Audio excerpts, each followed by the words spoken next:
Hello, everyone, and welcome back to another edition of the United District podcast. I'm very excited to say that I'm joined by Francesco Porzio, part of the Marzio staff and content editor for Onefootball. Francesco, welcome to the podcast. Hello, thank you for the invite, and thank you very much. No, thank you for thanks for coming on. I mean, it's great to have you on. It should be interesting. Obviously, very interesting time for football and life in general. I know we spoke about this on the past two episodes, but it's all very individual. You've been coping well with the quarantine. Been doing all right. Yeah, I mean, I'm trying to work as much as I can, so I don't have to remember that I have to stay at home the whole day. But I'm in Berlin right now, but in Italy, where all my family is, the situation is really, really bad, and it's really hard to stay now outside of my country and seeing the things how they are. So it's a difficult time, but I'm confident that it can end soon. I hope so. Yeah, good to hear you keeping yourself busy. And obviously, this is something it's to the do only for way. an hour or so. It's the only way. Yeah.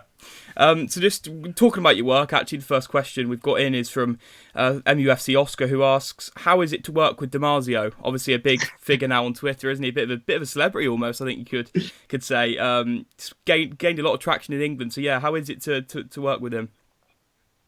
Let's say that he's my mentor, really. Like, he's the person who believed in me first, and he helped me a lot working in this world, which is very difficult to enter. And he's the thing that I learned from him is that the phone has to stay on the whole day. You can never say I take half day off.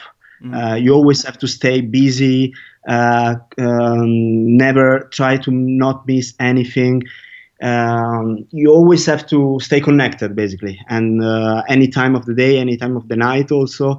And that's the thing that I learned from him.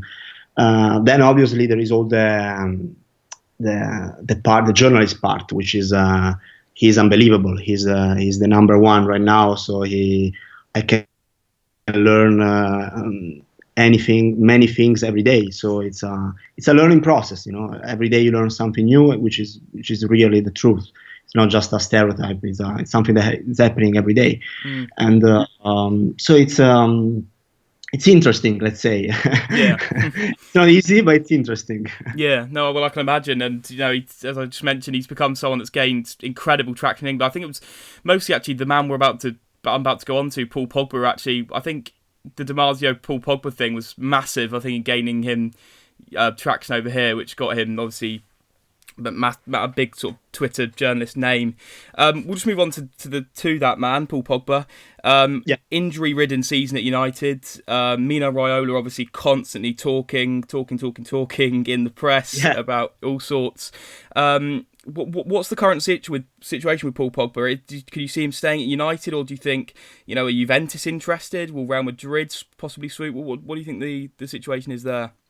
Okay, so let me say something that I'm gonna repeat a lot, I think, in this episode, which is we are talking about a transfer window now, which is going ahead of us. We don't know when it's gonna be. It can be in August, can be in September. We don't know yet. But this transfer window will be very, very particular, because what's happening right now, which is, we all know, the pandemic, the coronavirus, will have a huge impact on what will happen in the transfer market, because the financial situation of the clubs is different than 1 month ago, and it's different from 2 months ago. So all the things that we have been saying in the last, I would say, 6 months, so starting from last September, they're changing right now, because there is a lot of insecurity, not only from us, from the perspective of the journalists, but also from the perspective of the clubs, from the perspective of the sporting directors, of the agents, of the players also. So I would say that Juventus in the last 2 years showed us that they want to make a big I would say big. I can find the word now. But, big push for him. Exactly. So in 2018 was Cristiano Ronaldo, Last year was Matthijs de Ligt. So I expect that this year will be a midfielder, the kind of player that Fabio Paratici is looking for.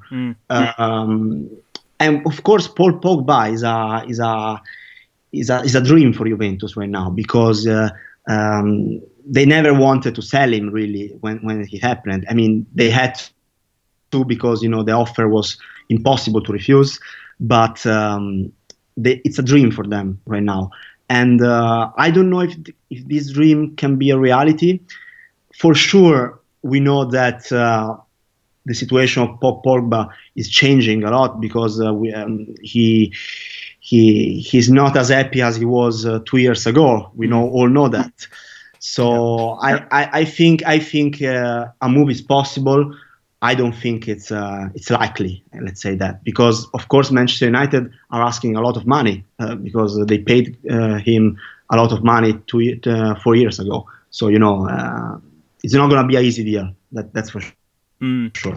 It's definitely would be a difficult deal to do. I think, as you mentioned there, the finances obviously altering with the coronavirus. Do you think the deal would be something that Paul Pogba personally, obviously we understand he has been unhappy, at least we're not sure what it's like now. It's hard to keep tabs on that every single day.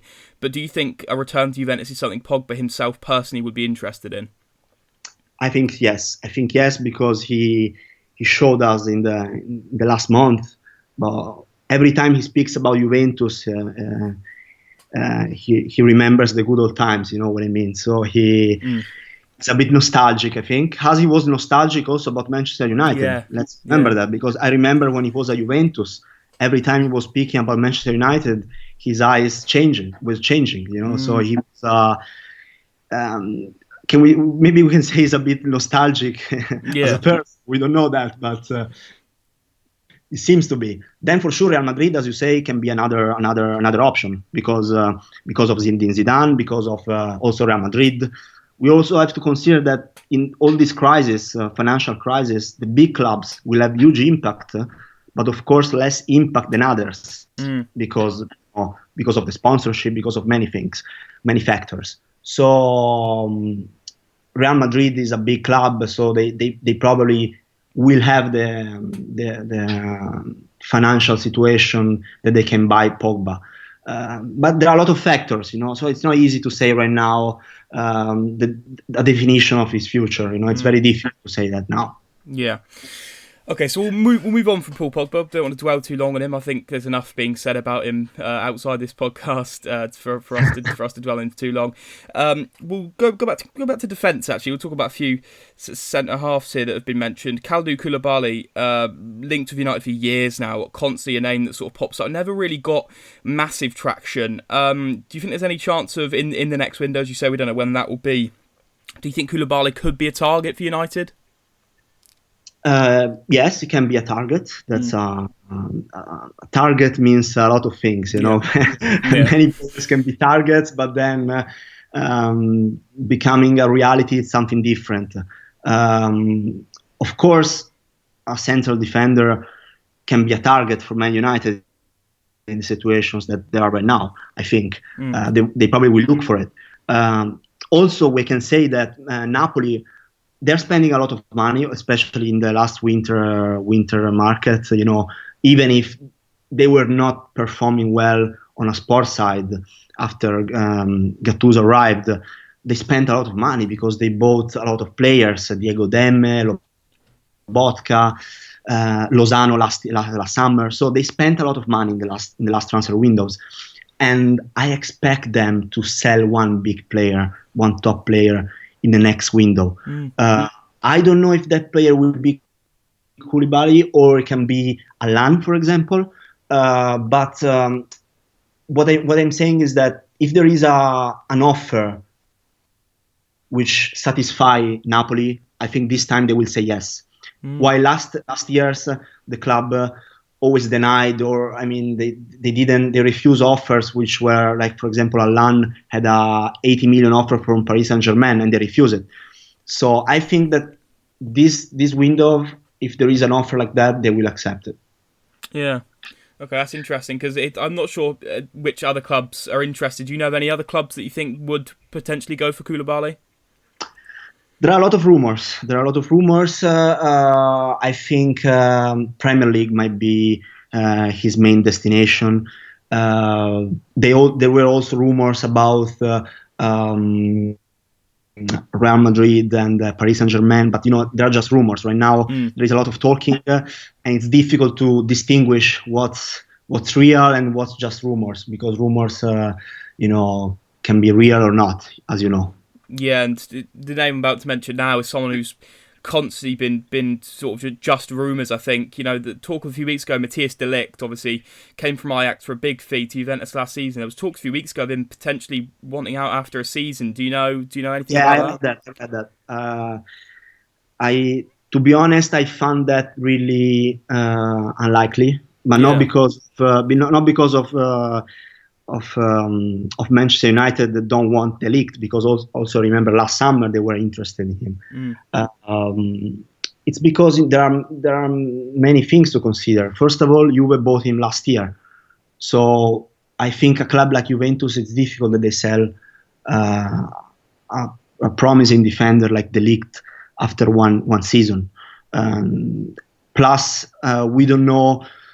We don't know how, the agent of De Ligt is Mino Raiola. Yeah, we know he doesn't have an amazing relation right now with the Manchester United board and with Manchester United the club, because he always said that, for example, Paul Pogba, he wants him to go away. So I find difficult that De Ligt goes to United for these reasons, and also I think he wants stability right now. He has to grow. He has to stay at Juventus a few years and then maybe change club and go somewhere else. But now, I repeat myself, with this situation, the pandemic, the coronavirus, a deal like this, it's very, very difficult to happen. Yeah. Okay, so we'll stay on the topic of centre-backs for now. Move away from incomings, perhaps outgoings for United. Tactical Edition asks, what are your thoughts on Smalling's performances for Roma this season, and do you see Roma making the move permanent? I was surprised by Smalling, I have to say. I have a lot of friends from England, also from Manchester, and were telling me, this guy he can never make it into Serie A. He's not good enough. He's not good enough. And he demonstrated exactly the opposite. He was amazing in the first season in Italy, in Serie A. The news of these days is that United and Roma found an agreement for the extension of the loan until the season is over, because right now there is this discussion about what's happening if the season goes on after June 30th, and the contracts are expiring that day. So what's happening with those situations? So Roma and the United found this agreement that Smalling will stay in Rome until the season is over, and this might be a signal. Might be something that that Roma is really interested on keeping him. And that's for sure, because they started the negotiation last October. They started to talk with Manchester United last October, saying, we want to keep Smalling. Man United, after seeing his evolution in Serie A, they probably start thinking, maybe it's not that bad. Maybe we underestimate him. Maybe I also saw that he was being talked for the England, for the national team, not being called for national team. So this idea that Smalling wasn't that bad came outside Italy, and so the request of Manchester United changed a little. And Roma, they said, maybe we cannot do it with those numbers that you are saying. So now they're working. They're trying to find a deal. I think, to be honest, that they can reach a deal. They can reach an agreement. But it's not as easy as it was last October. It's a bit more difficult. Yeah. Just going on to another Manchester United loanee. Obviously, Alexis Sanchez out at Inter at the minute. Doesn't look like that's going to be extended, as far as I understand. Am I right in saying that loan won't be extended? No, he won't stay at Inter. He won't stay at Inter. That's for sure. He arrived. He was very unlucky, I have to say. I remember I was in Milan when he arrived, and I followed all the medicals and all that procedure, which in Italy is very cinematographic. Let's say we love to do that, and I was there. There was a lot of excitement about Alexis Sanchez because even if Manchester United wasn't that good, he in Italy was amazing with Udinese, and then of course even Barcelona. Then we always follow him, through the years. He's a Serie A product, so we follow him in the years, and there was a lot of excitement. But then he was injured after a few games, very unlucky. And but the last game he played was against Barcelona at Camp Nou. It was, to be fair, one of the best games of Inter this season, and I don't think it was a coincidence. So even that he had this injury, he was out for 3 months. Then Inter realized that they couldn't afford to have him because of the injuries. So they decided to not keep him, and so he will come back to Manchester United next season. Then I don't know if he will stay, but he will be back. Yeah. Okay, moving on to another winger. This is probably the name United fans are talking about the most, and one that's been, spoken about for probably best part of a year now. Jadon Sancho. Knew it was coming. Yeah, it was always going to come, and we'll get it in. We'll get it in nice and early. So yeah, what is the current situation with Sancho? Obviously, it looks like a lot of people suggesting things are moving at a very fast pace. Some saying it's almost done. Obviously, very tough and very scary to sort of suggest something like that this early. Obviously, when we don't know when the window's going to open. Do you think United are the favourites at this stage for Jadon Sancho? Okay, now I have to. I need a bit. I need a little time here because it's very dangerous, the ground which I'm touching now, and I want to be clear 100%. Okay. The United interest is real, that's for sure. I mean, we know that that's something concrete. Manchester United are really interested in Jadon Sancho, and that's a fact.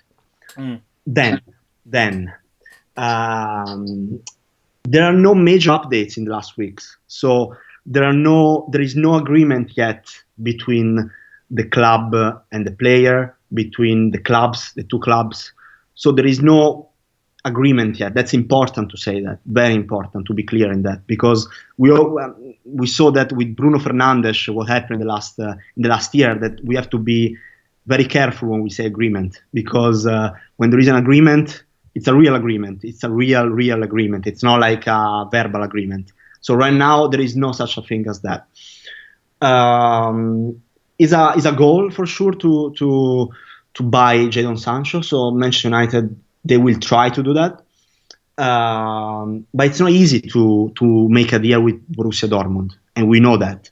In the last years how many players were sold, and it's not easy at all to have a deal with Borussia Dortmund. It's very difficult actually, especially because German club like Borussia Dortmund are very strong financially, so they don't need to sell players. Even in this situation, they don't have like a financial need to sell Jadon Sancho. They might have it we don't know the consequences of this crisis, but right now, as I'm speaking right now, which is end of April, they don't have a need such as that. So basically, it's also very important to underline what Jadon Sancho wants, and because he's right now in a position where he can basically decide where to go. I mean, he can say, I want to go to Italy, I want to go to Spain, I want to go to France, England, everywhere. He's one of those players which he can decide his future. Of course, I think that his destination will be the Premier League, because it makes sense for a lot of reasons that you know better than me. But we have to consider that he will need a lot of factors. He will need like a manager who believes in him. He believes he needs like a team that is behind him, and also he needs a contract that satisfies him. If Manchester United are willing and are able to provide to him all these factors together, adding an offer that can satisfy Borussia Dortmund, I think the deal can happen. But there are a lot of factors here, as you can see. So, but it's important to underline that in the stage that we are right now, there is no a deal done. There is no like a agreement between the clubs, between the player. It's very early to say that. Yeah. But situation that we should see closely and can be very very interesting to see in the next month. Yeah. Okay, we've got another question here from ILCJUV. Not the most catchy at on Twitter, I must say. He's asked. This isn't directly linked to United, but Allegri's someone that was linked to United quite heavily, obviously, when there was talk of Solskjaer leaving. Yeah. He's asked, is there any news on Allegri at all? Is his future?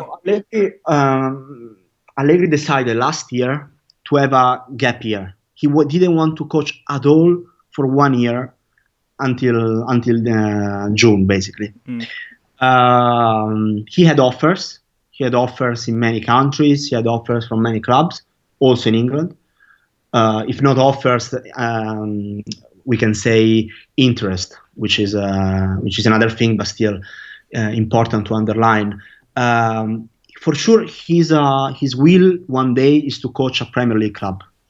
So Manchester United can be in his ideas. He had options, as I said, last season, but I mean this season. Yeah. But he refused all of them immediately. Like even the first calls they were making, he said, "No, I don't even want to hear that." He didn't want to coach until next season because probably he was tired, because he wanted to take time to study new things. A manager, even Guardiola did it, if you remember, after he quit Barcelona. So it's something that can happen. Ancelotti did it. So it's not something unusual. Let's say that this situation, the pandemic, can change again the situation, because if the season goes on until, let's say, September and the new one starts in October, my personal feeling, it's not something that I know, it's not something that talks, it's something that I think. A lot of changing, a lot of revolutions, let's say, the clubs were about to make won't happen.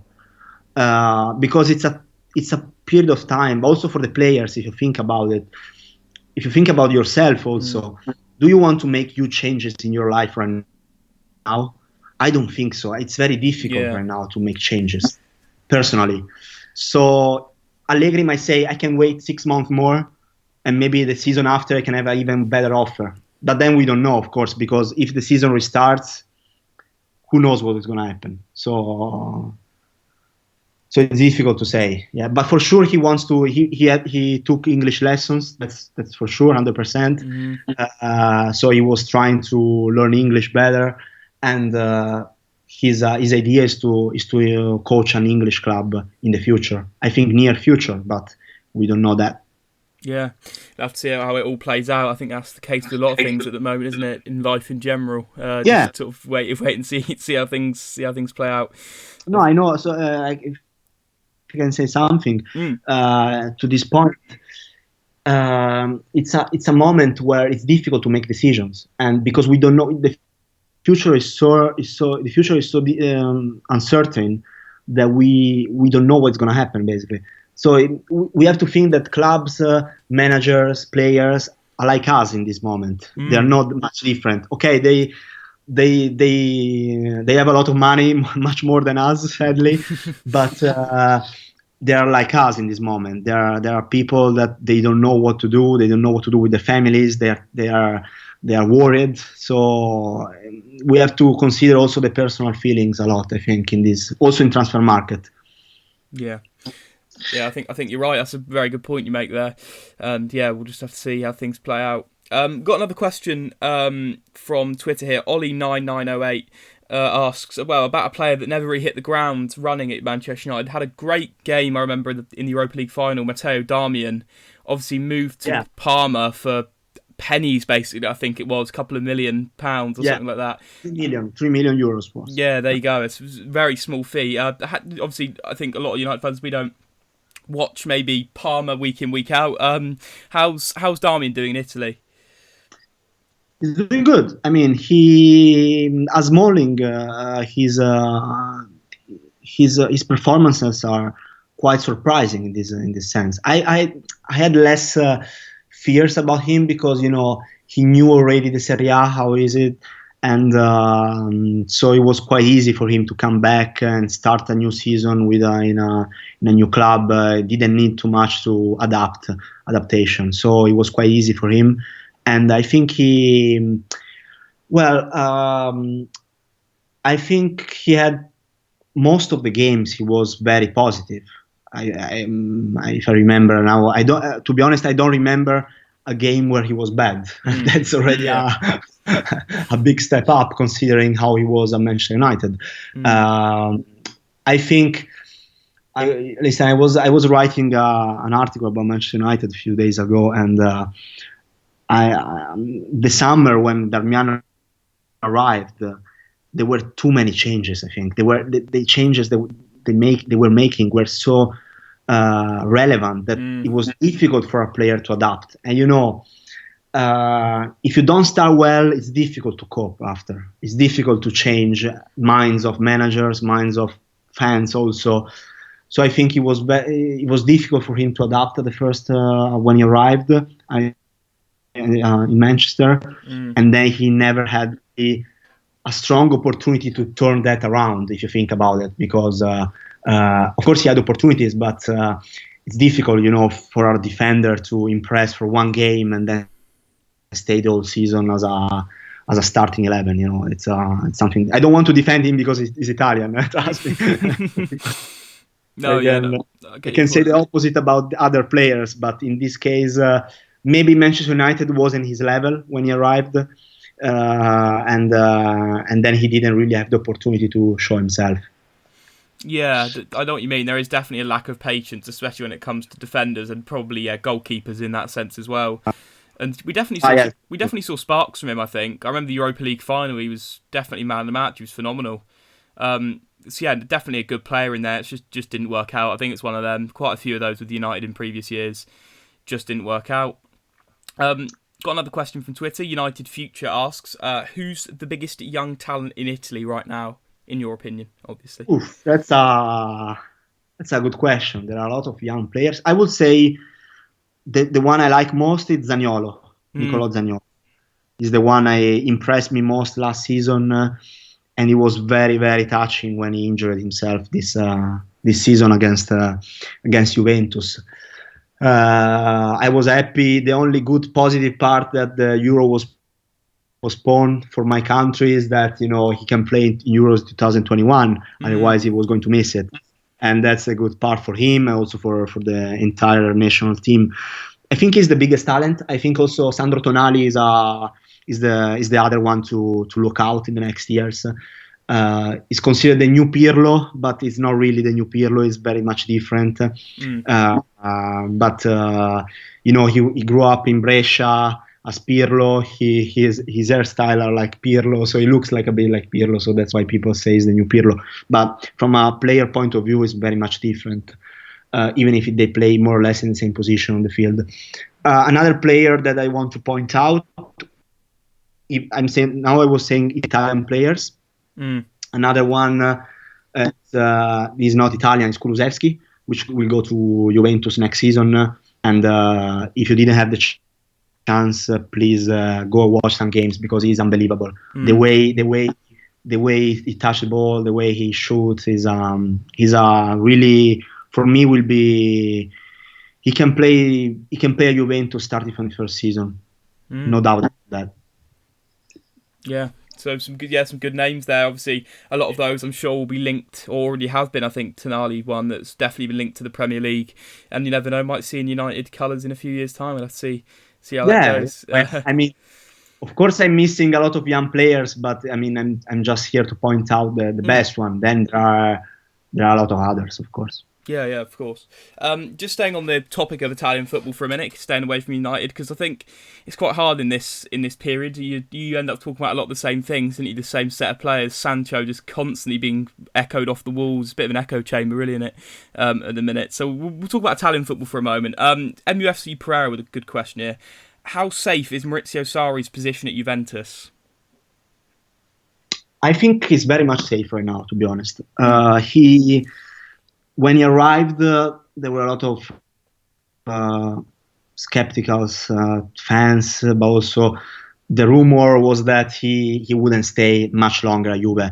I think, well, Juventus, you have to understand, they changed mentality completely. I don't know how confident you are with Max Allegri football, but it's different from Maurizio Sarri. So, there was a huge shift, and it's not easy at all to change that kind of mentality in the players, but also in the club. They wanted to do that. There was a clear idea that started from the board to the president to the sport director. They wanted to change the mentality, but also with victories, with trophies. As it stands right now, Juventus, they're still in the Coppa Italia semi-final. They're first in the league, and they lost against Lyon the first leg, but they have the second leg in the Champions League. So until now, they didn't miss any of the objectives.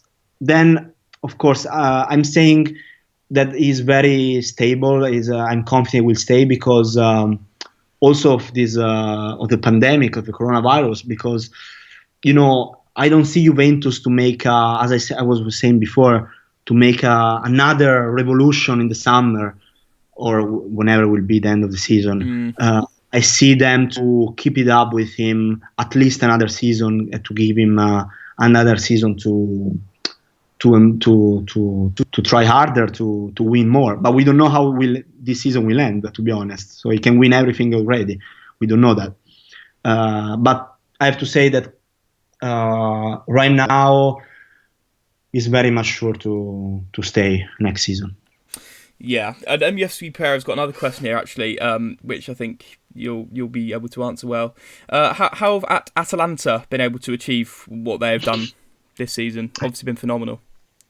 I use one word, which is organization, and it's a very vague word. Maybe it's a very not concrete word, but trust me, in football, especially in Italian football, where in Serie A, when the clubs change ideas every 2-3 days, it's unbelievable. They decided, Gasperini, when he arrived, the manager, when he arrived, he still had this negativity around him because of the Inter experience, who was really bad. So he arrived, he lost 4 of the first 5 games, the beginning, of his first season. And then I think most of the Italian clubs at that time would have sacked him. Atalanta didn't, and they trust him. And so one factor is Gasperini, the manager, who is really good. He makes players being another level. Like if I think about Caldara, for example, so a very good defender at Atalanta. He went to Juventus. He was swapped with Bonucci. Remember in that deal with Milan, AC Milan. Then AC Milan was a disaster. He didn't play for 1 year and a half. He played one game, 2 games at all. Came back to Atalanta. He played from the first game again. So there is something else between the manager and the players, the relation they have, which make the players even better. Then, of course, they have an amazing youth team. They have the academy that they have is unbelievable. They have players that are playing right now in a lot of clubs that come from Atalanta. Cristante played for Atalanta. Even Kulusevski comes from Atalanta, even if he played for Parma. I can make. I'm missing a lot of names right now, but there are a lot of players. Yeah. Gagliardini, who plays for Inter, Kessié, who plays for AC Milan, Spinazzola. There are a lot of players, and they have the academy who is working really good, a manager who's working really well, and also the way they handle transfer windows. It's amazing because every season they buy players and they sell players, and they're always the right ones, which is in this moment of time, it's everything, because you can have 100 million of euros and spending in the wrong way, and that as a Manchester United. I was about to say, I think we could do with a bit more of that shrewdness, to be honest, in the transfer market that you're mentioning there with Atalanta. The last main question here is from United Nad, and I think this is going to be such a tough question for you to answer, but I'm going to put it to you anyway. After having him producing world-class attackers like Inzaghi, Del Piero, Totti, etc., why do you think Italy have struggled with attackers recently and haven't produced one of note? That's a tough question. I think it's a generational gap. It's something that there are generation of. To be honest, I think the generation which I grew up, so the one that won 2006 World Cup, was unbelievable. So if you think about it, that team, they didn't call Christian Vieri, because he was injured. Otherwise, he was called also.